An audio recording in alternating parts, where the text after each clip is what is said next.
All right, let's dive into an incredible story from the Karen people of Southeast Asia. It's a tale that starts with a pretty weird bird and ends up teaching us a powerful lesson about what really, truly matters in life. So it all kicks off with this little biological mystery. You see, there's a bird called the White-Rumped Munia, or the priu, as the Karen people call it. And if you look at it, you'll notice something odd. Its food pouch, its crop, isn't on its chest like other birds. It's way up on the back of its neck. So what's up with that? Well, believe it or not, there's an ancient story that explains exactly why. Yeah, this isn't just some random evolutionary quirk. According to Karen tradition, the reason for that strange neck pouch is all wrapped up in a folktale, and it's a story that tackles a huge question we still argue about today. What's more valuable, money, or the stuff that actually keeps us alive? At the very heart of this story, you've got two brothers, and they are locked in this just timeless debate. But they weren't fighting over something simple like land or an inheritance. Nope. Their fight was about the very idea of value itself. And this is what it all came down to. The older brother, he was convinced that money was king, that it was the most powerful thing in the entire world, full stop. But the younger brother, he thought that was completely wrong. For him, rice, the food that sustains life, that was what was really priceless. And this one disagreement, it was about to send them down two totally different paths. So eventually, things just reached a boiling point. The younger brother, realizing he'd never convince his sibling, just lays it all out there. He basically draws a line in the sand between this abstract idea of wealth and the very real substance of food. And just like that, he takes every single grain of rice and goes his own way. And you've got to understand what taking the rice actually meant back then. This was a mythical, almost magical time of unbelievable abundance. We're not talking about your average rice paddy here. The stalks were as big as trees, and a single grain of rice was the size of a melon. So when the younger brother took the rice, he took everything. So, with the brothers now separated, you just know their beliefs are about to be put to the test.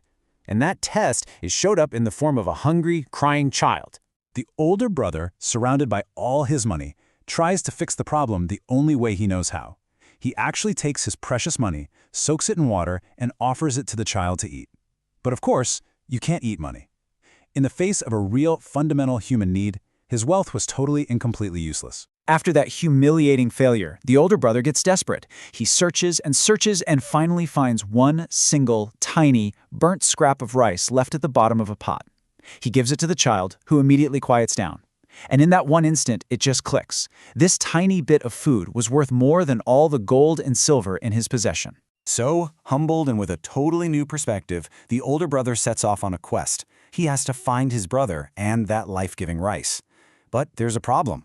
His brother was living in a mythical place, and it was guarded by something that seemed absolutely impossible to get past. He gets to a place called the Iron Door Cave. Now try to picture this, a massive door made of solid iron, opening and slamming shut with supernatural speed. We're talking so fast and so tight that when it closed, not even a tiny ant could slip through. For a person, it was a total no-go. He needed a different kind of hero. And this is where our little bird re-enters the story. The older brother sees the White-Rumped Munia, a bird that's legendary for its speed. He begs the bird for help. The mission was simple, but man, was it dangerous. Fly through that deadly iron door, grab some of that giant rice, and bring it back. The heroic little bird agreed. It zipped right through the door, no problem. It found that giant melon-sized rice and ate until its crop was completely full. But the trip back, well, that was a whole different story. As it was flying out, disaster struck. The bird's tiny body just barely made it through the gap, but its throat, all swollen and full of rice, got caught as the iron door slammed shut. It was trapped, pinned right there, halfway between freedom and death. In an absolute panic, the bird struggled and twisted and thrashed around with so much force that it literally pushed its own food pouch all the way around to the back of its neck. The door finally opened again, and the bird shot out, free, but it was changed forever. And the bird wasn't the only thing that changed in that moment. The incredible pressure from that iron door, squeezing down on that one single giant grain of rice, it caused it to shatter into thousands and thousands of tiny pieces. And that, according to the story, is why we don't have melon-sized rice anymore, but the small grains we eat today.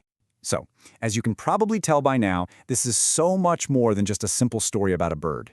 It's this really complex, really clever myth that's working on a few different levels all at once. I mean, it's just brilliant, isn't it?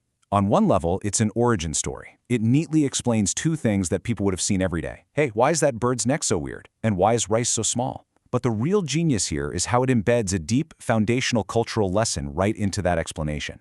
The story constantly hammers home the core Karen value that rice, that life itself, is the most important thing, turning a simple observation of the natural world into a powerful lesson for the whole community. And all of this leaves us with a really fascinating question to think about. This story connects a people to their food, to their environment, in this incredibly profound way. It just makes you wonder, what stories are hidden in the food that we eat every single day? And what have we forgotten?